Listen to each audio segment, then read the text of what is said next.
स्वराज्य संवाद न्यूज, जनतेच्या हक्काचं व्यासपीठ। नमस्ते, मी कांचनताई राजेंद्र सांडभोर।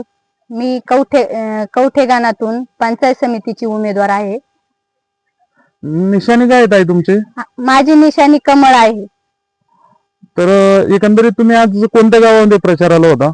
आम्ही सविंदाने ह्या गावात आज प्रचार केलेला आहे। पडवळ वस्ती, किठे वस्ती। पण तुम्ही एकंदरीत सविंदाने गावात प्रचार करत असताना मतदारांचा रिस्पॉन्स कसा होता? सविंदाने गावात प्रचार करत असताना मतदारांचा खूप रिस्पॉन्स चांगला भेटलेला आहे आम्हाला। आता एक प्रश्न ताई तुमच्यासाठी, की गेले 2 महिने किंवा 3 महिने तुम्ही घड्याळ या चिन्हाचा प्रचार केला आणि आता एकदम तुम्हाला भारतीय जनता पार्टीच्या कमळ या चिन्हाचा प्रचार करायचा आहे। थोडस मतदारांमध्ये मिसअंडरस्टँडिंग आहे की नाही? अजिबात नाही। तुम्ही तुमच्या कवठे पंचायत समिती गणामधनं तुमच्या जिल्हा परिषदेच्या उमेदवारासाठी किती मताचं मताधिक्य देऊ शकता?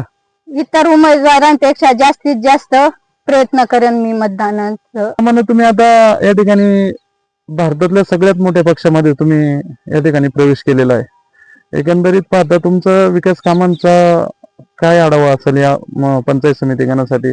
तुम्ही एक महिला उमेदवार आहात आणि महिला उमेदवार असताना तुम्ही महिलांसाठी काय उपाययोजना करणार आहात या पंचायत समिती गणामध्ये?